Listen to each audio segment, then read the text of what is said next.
Hey guys, let's start. In times like these, being a citizen is a big job. Thank you for joining us to celebrate the virtues of self-rule and discuss the state of our republic. Welcome to the Citizens Prerogative Podcast. This is the voice of your nerdy host, Michael Piscatelli, and we are blessed with a co-host whose passion for our republic precedes him everywhere he goes, Raymond Wong Jr. Jello. This is episode number 19. We're in season 2, and what we're going to talk about today is we're going to carry forward the conversation about centralized authorities, administrative states, and democracy in the republic, the opposite side of that coin, in all the ways that we are able to create resiliency for sustaining democracy in our republic, and it has to do with the juxtaposition against centralization. Something good about distribution. Well, we want to be clear that this is actually a position that we've been pretty consistent on, because we've been talking about small business since the early episodes. So I think that small business is a great example of decentralization, right? So I think we all talk about that we're killing small business, but in fact, it's centralization, which is killing small business, and it's killing our job. Yeah, because the downside of centralization is, ever-growing efficiency. And efficiency isn't a friend of full employment. That much is for sure. What happens with efficiency? So you have that growing efficiency, but then the other side of it, this efficiency comes the power, and that's the problem. Is that there was this mistake, or there's something coming out of the experiment that we didn't expect, and the cream that's rising to the top isn't exactly what we want, but it's now this overarching power and almost too much power through this centralization of the system. So I think we're really going to focus on that and how it's actually causing more challenges than benefits for our current vehicle. Yeah, and today will be mostly focused on the Republic side. In the past, like you said, Ray, you mentioned small business. So that's democratization through decentralization on the economic front, especially when it comes to the distribution and command of capital for people.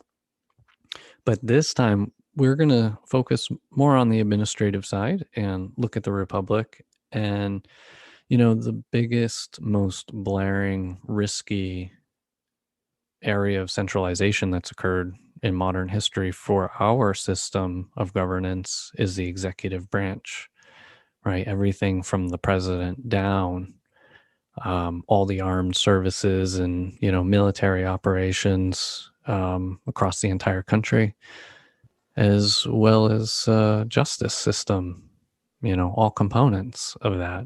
It's interesting. And then, internationally, presidents have a lot of power, not just to wage war, but when negotiating treaties and contracts, things of that nature.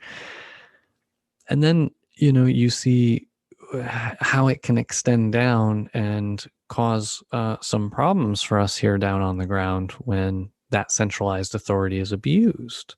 So the risk side of that is you don't have a lot of disparate voices. You don't have a lot of things to question authority in that branch whatsoever. It's designed to be top down. And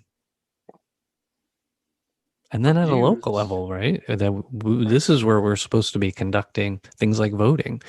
So voting's a really accessible and illustrative way for us to talk a little bit about where we feel like the roles belong, what level of authority should be exerted at what points and for what reason. And it's all going to be purpose driven.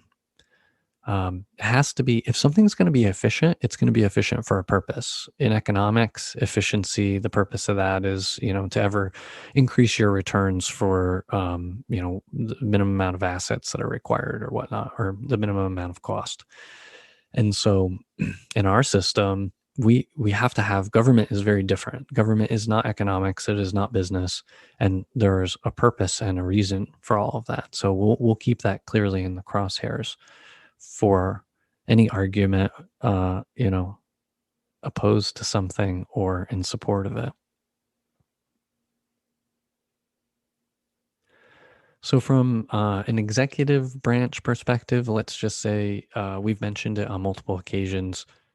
Our are the forebearers of this country who originally, penned its contract paper, were very skeptical of centralized authority. We were gaining our independence from a king and a monarchy and religious rule, all of those things, this monopoly on power that existed in the old system. And we overthrew it, air quotes, installed many kings, many executives to distribute that power so that, no one individual can become a king ever again. And it was difficult for us to have this presidency at the start. Washington, the only reason why we have a peaceful transition of power is because the first president set the precedence. He said that, Washington. and he didn't actually say 2 terms is enough or anything like that. He gave a very much more eloquent speech that I won't give today. But I think that he had the right idea of relinquishing power or giving it up is the best thing you can do for the democracy. So bowing out is the best way you can help any people move on or help that. So he set that precedence. You're right, Mike. But I think the challenge is that that role went from being highly ceremonial, being really a role that was meant to organize, bring order to chaos, the board would say. They were really there to deal with the fact that committees were not working, because the original structure of the government is that they were going to figure out everything through committees, and they're going to do everything through the votes, through Congress, etc. But they just couldn't settle it, right? The country was too divided that it needed leadership, it needed a vision, it needed an image, and Washington gave us that first image and precedence.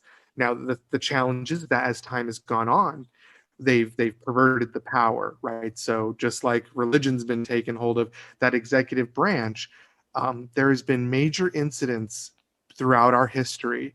And what we need to do, and why this is going to be a complex conversation that will probably span for some time, is that every major historical event, the executive branch leveraged to increase their importance in the role of the government. So being more ceremonious, much like the royal family in some ways, the government or the executive branch itself began to push what the other branches would bear, right? So hopefully everyone understands that, is that the executive branch only operates at what the other 2 branches will allow. And we see that in play during our current state of governmental affairs, right?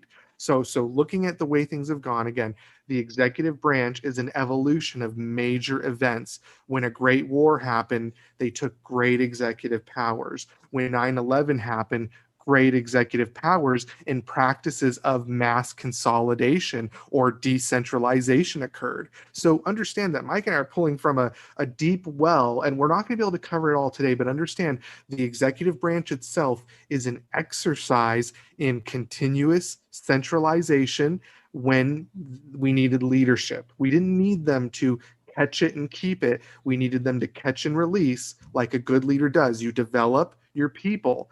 But right now we have a problem because centralization is a little unfocused. It's everywhere instead of being where it should be, like during a pandemic, when centralization is supposed to be employed, right?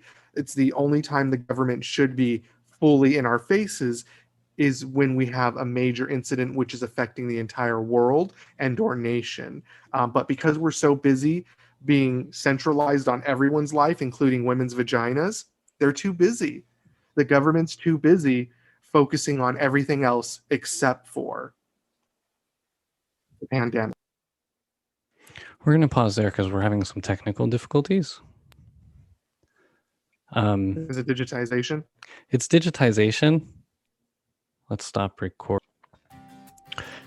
Sound check, sound check. This is the prep for the reboot. What comes next? When? Okay, let's see if it's working. How do I sound? Am I coming through? I think you're coming through. Okay, hold on. Let me try to focus on the microphone. You are my friend. I'm going to focus on you. Okay. Mm-hmm. We'll do this. Yeah. All right. I think we can pick up. You feel good? Yeah. Lily letter led better. Lily letty led. Okay. Lily lettered.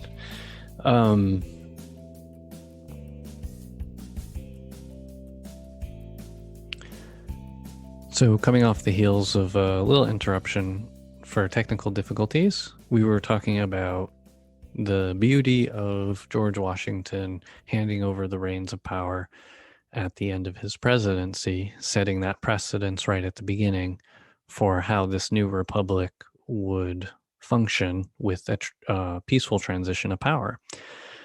And it's very democratic. And it's interesting because of all of the paintings that are in like the rotunda in Washington, D.C. in the Capitol building.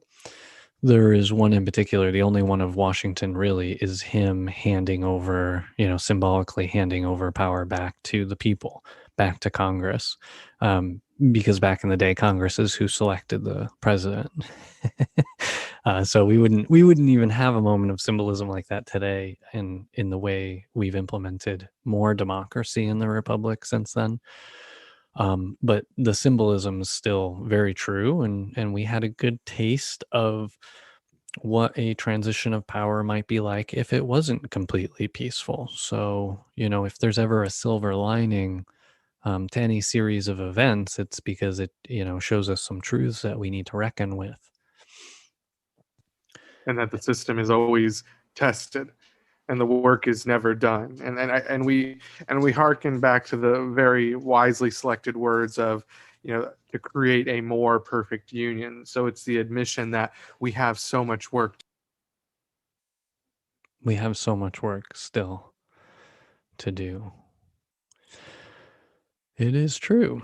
So, with that in mind, I think we're going to go ahead and pause really quick because we're about time for a mid-roll, according to time, and then we'll switch gears and start talking about the other side of this coin of centralization. The beauty and resiliency of decentralization. Mwahaha. But first, a word from our sponsor, Citizen Do Good. Fulfilling a dream where all possess an intrinsic love for self-rule that is reciprocated with free speech and equal justice under the law. Citizen Do Good values the promise of all of the amendments to the Constitution, along with the original core documents. Taken together, they form a framework and an operating manual for the Republic that provides us the means to change with the times. The time is now to deeply re-examine our current implementation of governance for the dawning of a new day. We are a proud sponsor of the Citizens Prerogative podcast, a major partner in spreading the good word about civic love and power of change for us all. Help us to stay on mission and grow this community by rating the podcast with 5 stars on iTunes, through the app on the web, or on your device. If you don't feel like you can give us 5 stars, let us know why on our sponsor's Facebook page, Citizen Do Good. Like and follow it to help out even further. Also, make sure you join our newsletter at citizendogood.com. You'll get updates every couple of months on all of our antics, not just the podcast. While you're there, check out the shop, which has your favorite merch and provides a way to make a one-time contribution to help us pay for production and hosting. Feel free to share any suggestions you have directly through the Contact Us page. Thanks for your support. I think the good news is that we do not centralize the ways you can support us. We have decentralized the many ways that you can help by listening, by providing your feedback, by supporting us. I think we've given you so many. That's the beauty of decentralization. And we see that throughout the system. Now, there is some good in centralization that's needed. So I think we'll have a robust discussion about the good, the bad, and the ugly when it comes to centralization, because it's not always bad news. I think it's necessary in historical context. Some things you've taught me, Michael, about the justice system being established. Centralization was needed for an authority figure to come down and say, no, newly elected black individual citizens are being murdered and the government must step in because the states cannot handle it. So it makes sense, but I'm more of a catch and release. So I hope we can get better to that point of catching it, and then the government releases it once they stabilize it. Yeah, builds those teams to go after those missions that are paramount in the time. I think one of the good examples you threw out that we're going through right now is the pandemic. Pandemic is not business as usual. This is an exceptional event to occur in our lifetimes. And in order to rise to such an exceptional event, you sometimes need the strong hand of a leader, of a, leadership that's going to guide everyone through it, through the chaos, the confusion. But then if we're going to be resilient, like you said, you catch it, you get it under control, but then you release it. We learned our lessons. Here's what went well. Here's what didn't go well. Now, take this and integrate it into the state so that it's more resilient and capable of mustering a response to something like this again in the future. Hard to predict, but when it's happened, you have to be able to plan for it. In the similar vein, and to hearken it back to the Justice Department, thank you, Ray, voting rights is going to be a very tangible, accessible, and critical thing for citizens to zero in on in the coming years. There is a war being waged again against democracy, against the equal right to vote for every citizen to be counted as a full human. And it's concerted, and it is a means for a group of people to try and retain power despite any merit. It's scary to see people with authoritarian tendencies actively moving against the forces of democracy in our republic. But it's kind of always been that way, right? We've always been a land of dichotomies. I'm glad you said that. It's always been that way, Michael, because we have to remind everyone that the founding fathers, let's not get it twisted. They did not give rights to the minorities. They required you to be a landowner in order to vote. So there wasn't even a broad issuance of the vote, right? So we're not technically losing rights. We're always fighting to establish the baseline. So everyone needs to understand that there is no baseline. There's no expectation. It's kind of what we fight for as people. And the way it started is that rich white men with land had the vote. Thankfully, we're not there anymore. Yeah, it's been, I would say, a steady march, but haphazard march from that point in the past to move us towards a much more democratic version of ourselves. But much work left to be done. As we say in some of the other versions of Citizen Do-Good's plugs, the war is never over. Every battle counts, and so to establish, retain, and advance the right to vote, the equal access and counting of every vote has always been a challenge, and it's a battle. It's a war. We have to continue to wage to win for ourselves, for every citizen. And it's interesting because it's also, it's an area where you can look at the danger of totalitarian power and also the beauty of democratization or decentralization, because we conduct elections on a county by county basis, and there's more than 3,000. I don't know, maybe that number is far off, but it's at least greater than the number 3,000 counties in the United States, which means there's that many ways to conduct elections. Now, keep in mind, we're all U.S. citizens. We're all citizens of the federal government, not citizens of a state. And so we are imbued with our vote, with our right to vote through that citizenship under the federal guidelines. And the federal government has a responsibility to make sure that as citizens we're fully enfranchised. That's part of its mission, or at least that was part of the mission for it to be stood up in the first place, the pursuit of happiness, right? Equal justice under the law, all that good stuff. And so here we are, we've got all these little governments trying out different ways, and we've got everything right now to point to say what works well. And it really depends on your goal or your purpose, because there are examples of voter suppression that works well, and there's examples of enfranchisement that work well, right? Like, I think, is it Washington State where all you have to do is register to get a license and you're automatically on the voter roll, and it's mail-in Oh, ballot for everybody? It's a sounds modern, lovely. yeah, it's a modern example of what uh, a government can do if it really wants to enfranchise citizens. You automatically enroll people to vote and you mail ballots by I default. do feel like somewhat we're a little bit there. We're not there yet, but we're a little bit there because when we do our vehicle registration and we do our license renewals, that's tied in. So the voter registration and everything, the early mail voting, it's all integrated there. So I do agree that Arizona has their voting stuff together.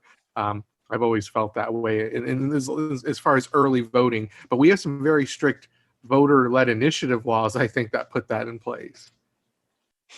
That would make sense. And then even in California, the ability to draw the maps, the maps that they use to decide where congressional boundaries are, and who, when I vote, which congressional representative options am I voting for?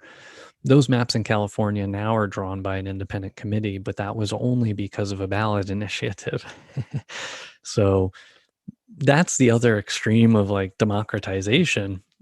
We were talking before the recording about a upcoming recall effort against the governor of California, and you asked me how I feel about that and where I stand on it. And I see it in the same kind of sense as ballot initiatives. It really depends on what the goal or the purpose of having citizens vote on ballot initiatives is. And, you got to look at the danger side of things, because basically a recall against a governor, it's essentially an impeachment. I'll call it that because that's familiar in people's minds right now. We are dissatisfied with your performance. You're no longer going to be governor, and we're having a snap election to decide whether you keep your job. It's like a no faith, no confidence event that happens in parliamentary systems. So they have a snap election basically to say, are we going to keep the current leadership? Are we going to switch it up? And California has done this before. That's how Governor Schwarzenegger came into power originally. It was a recall effort against Gray Davis. I think that was his name. Don't quote me. But in any case, it's happening. And I think it's dangerous because I don't know, just because you can collect a number of citizens' signatures doesn't necessarily mean that somebody's performance is impeachable, impeachment worthy. I think maybe we've set the bar a little too low in California for a lot of different things. And I threw out Prop 8, which was a ban on gay marriage in California, which eventually went up to the Supreme Court and won gay marriage in every state. It's very interesting to see how the pendulum can swing. And it's important that we allow the pendulum to swing, but we have to be careful about how hard and how quickly and how often, right? Well, Because so stability is a problem. you talked about the justice system. It's a good practice because one of the systems that I continue to have faith in is the justice system. And why? Well, you haven't seen the justice system creating a lot of centralization, and in fact, they've been very good about decentralizing their system and having different circuits and different networks for their appeals process. And why? Even the Justice Department or the justice system or that branch of the government understands that there is a unique segue and to every local government, that everything runs differently, right? Otherwise, why wouldn't we just have the federal government just really do everything all the way down? We have a set of counties and systems and circuits because of the complexity, and they know that decentralization helps facilitate a grand conversation, and it's supposed to take a while. People think efficiency is good. No, communist countries are efficient. That's not good. Yes, China got control of the coronavirus, but probably not the way we all would have liked. I think they were very extreme right off the bat, right? We wouldn't be comfortable with the Right. measures. Yeah. Not under a quote unquote free society, And that's a great way to, because that's harkening back to the previous episode where we were pointing out other nation states that have centralized authorities, but we wanted to bring it home, to juxtaposition it, to warn people about the risks, the pitfalls, and that we have them and they're very real here. So, and it's nice to have competition. Efficiency is good for you if you own a business as an individual business, right? Markets are trying to achieve ever, greater points of efficiency, but that's mostly to it's transactions. It's just finding the optimal price point for transactions. But in any case, to bring it home, in government, in societies of people, for people, you want debate, you want more thought, not less thought. Nobody in the United States should want to live under an oligarchy or one group of power, one is isolated, concentrated source of powers. It's just so dangerous. Like you said before, Ray, if somebody wants to turn the lever, the whole ship goes. And if it does, it could capsize. And we don't want that here. And if we have to slow things down to make it happen, then so be it, so that more rational minds come to bear. And we're not making decisions fast and emotionally, that there's some modicum of evidence that has to come to bear on decision making. And you're right, the gears of the judicial system are intended to operate at a different pace because of the purpose of it. Over the right pace.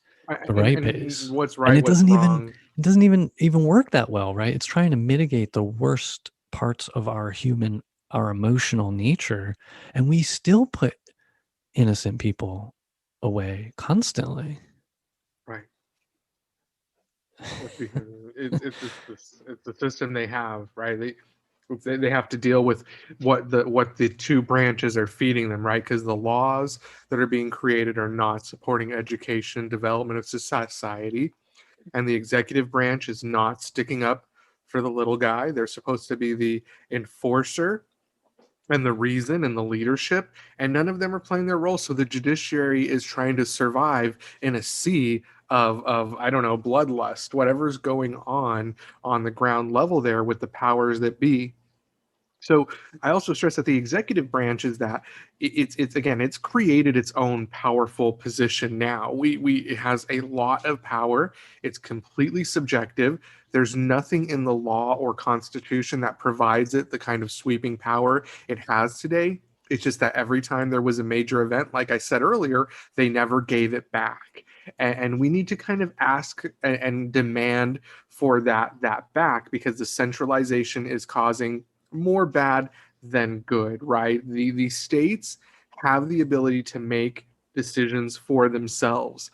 What I like to do is just kind of push back on a couple of things that the states really should be returned to, that we know has really globalized. Like taxation is a good piece, because we were talking about it already, but the federal government takes so much tax and gives so little back to the states directly, right? I think we need to take a big analyzation of why the federal government has any business taxing us, and why don't we just leave it to the states, and the states can fund the federal, right? Right now, I think the federal gets it first, and then they filter it down to the states and the cities, and places like California and the major economies pay considerably more, and then they get a little bit back.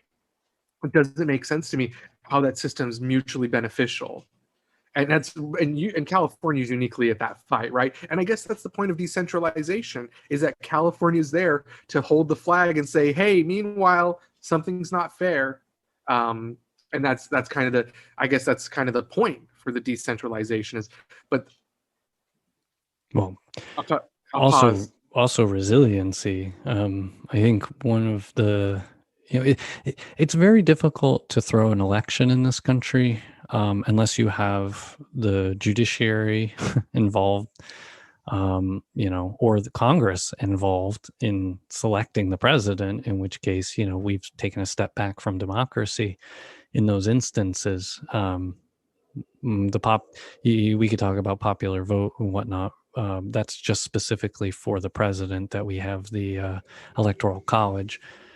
But in any case, it's very hard to throw an election because we do it county level, county by county. And it's important to have decentralization, especially for resiliency's sake. And we're going to find in many cases on a macro level, when you look at centralization, you will find things become more brittle, more likely to be, predisposed to becoming damaged and falling into a state of corruption or disrepair.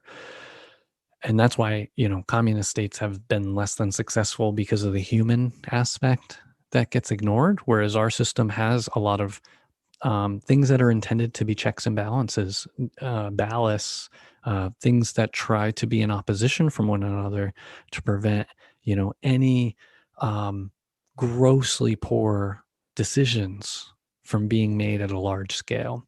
And so if you do have issues with voting and you have corruption, usually it's voter suppression. It's preventing people from voting, not overcounting votes in most cases. But the fact that you would have to, hack, attack, whatever, every county gives it some semblance of resilience. We do have to be careful what kind of systems we implement over those things, because if you take maybe you take and you install Microsoft on every voting machine in the country. Maybe not every county goes to machines, but if you install one operating system on every voting machine, you're losing resiliency. You're losing a little insulation from issues occurring. So we need to be pragmatic and purposeful when we're examining how we're adjusting things on a local level. And we need to further seek opportunities to bring things to a local level, like you're saying, Ray, when it comes time to implementation, when it comes time to the reality on the ground of how my life is going to be in relation to state power.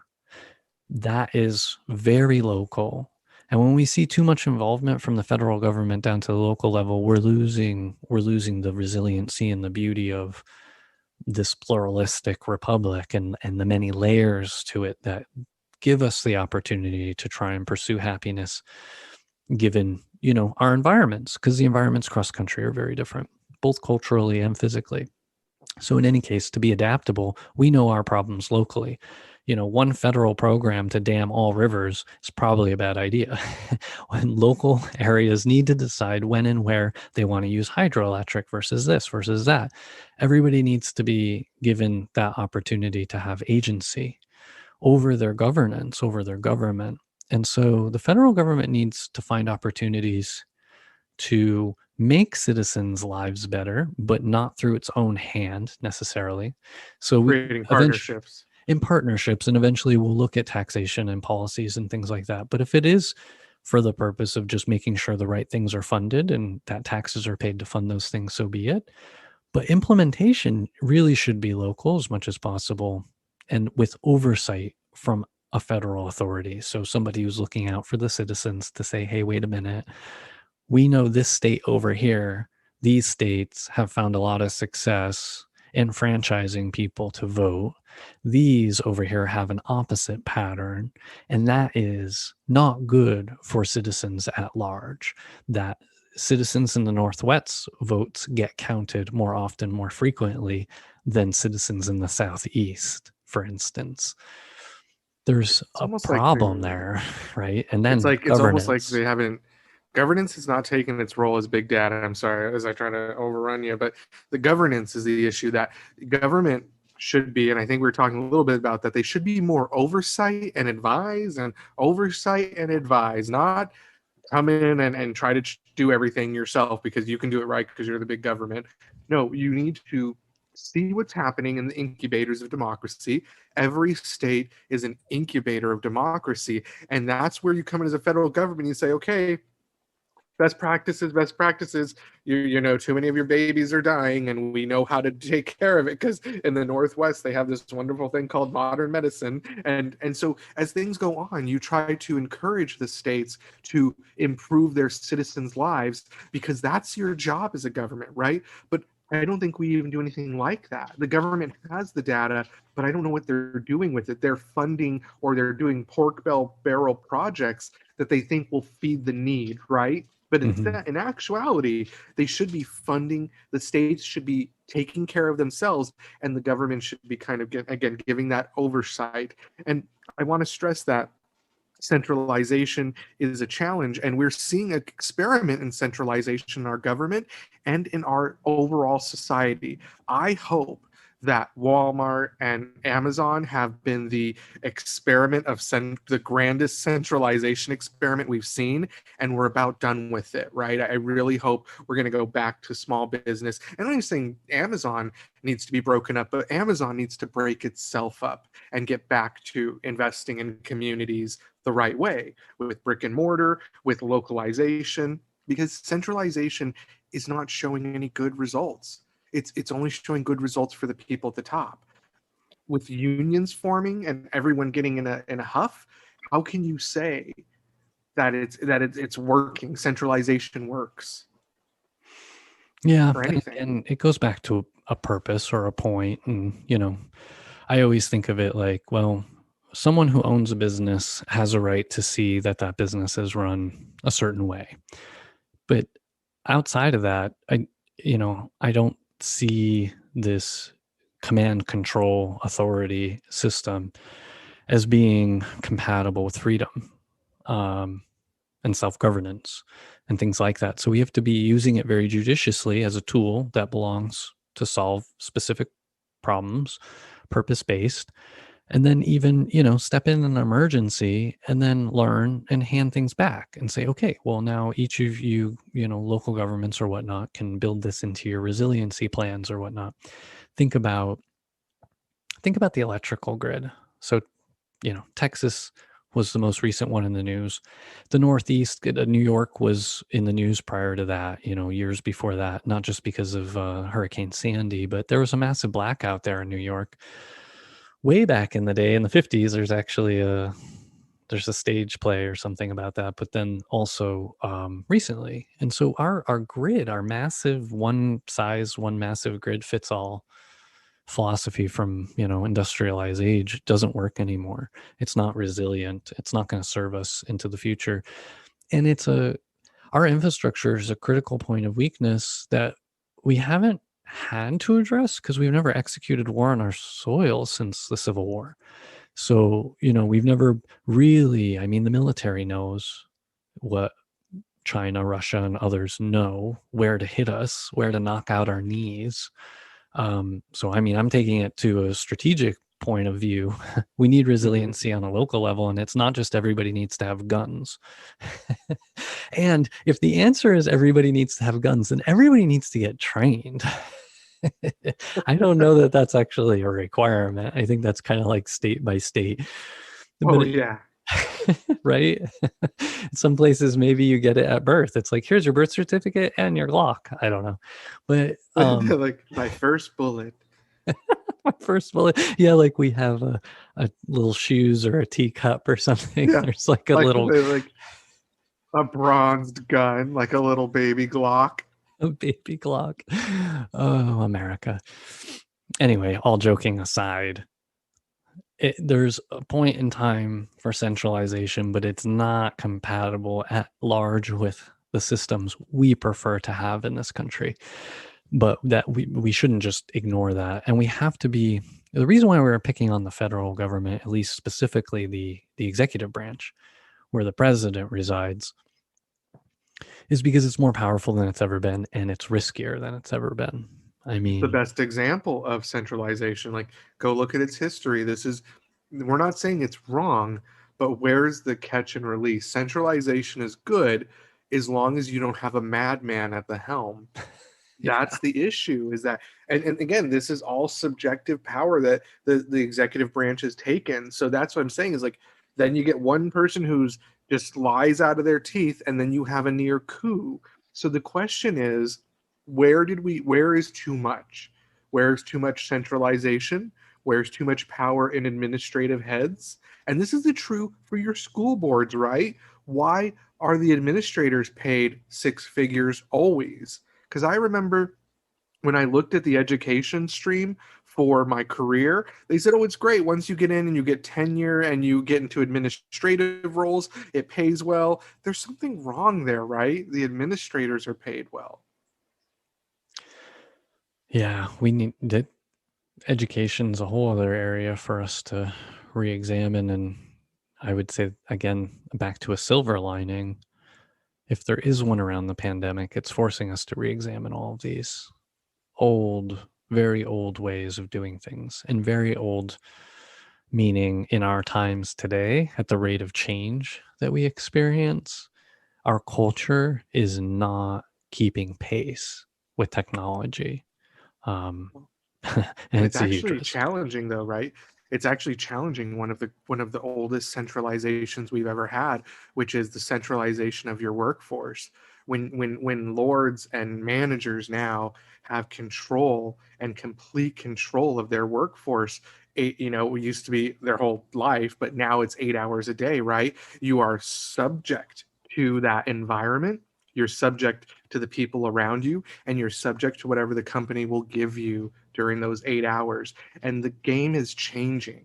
Decentralization is an example. Again, I know I'm trying to oversimplify it, Mike, but we're experiencing it right now because the office was a place to centralize us, to focus the economic activity, to get the businesses and the food trucks and all those businesses downtown. That's one of the biggest things I've heard from the outcome, is that the cities are worried because people aren't flowing in to spend their money. Well, maybe that's a broken model. Putting that much carbon dioxide into the atmosphere to get into the city so you can spend a little cheddar in the city seems nonsensical. I agree. Decentralize. Sorry, and Yeah. I'm a city guy, so this is really hard for me, you guys. I'm basically preaching, but the cities, guess what? The cities will survive because they offer something, in their own decentralized manner. They offer something right there. Yeah. Yeah, Everyone should be like the cities. there's Oh, sorry. Go ahead, Mike. value. Yeah, there's value in centralization. There's value in, metropolizing where people live. Um, but again, we just have to be cautious about the purposes of it. And if we are going to continue to have sprawl, that sprawl needs to be able to sustain the environment that it exists in. So that's another area we're going to have to re-examine. But I think for today, we're out of time. Is there any final thoughts that you had? Just that I appreciate you letting this be a organic conversation, because this is a tough one. And I hope those of you that are listening have, maybe enjoyed the conversation, and let us know if you'd like to hear more, less, or whatever, because we're probably going to do whatever. But we do want that feedback, and let us know, because this is it's not easy to broach these subjects, because I feel I can go a million different directions, but I'm doing my hardest to come from a logical place and a solution based place. And I feel like we're doing that, but I am always open to that feedback. So Michael and I do not live in a centralized mindset. We are open to decentralized thought, which means we're looking forward to the onslaught of feedback that will eventually come, I do believe, and that continues to come from friends, family, and all of the above. So just in saying that, again, I know this messes with kind of the core of what we are as Americans, right? The presidency. People are very passionate about it, Yeah. but understand that we're not against the presidency. We're against the perversion of the presidency. We believe that the founding fathers set it up because it was necessary, but the figure is necessary. The leader is necessary. They don't need to be driving the entire government through manipulation, coercion, and pure politics. Yeah.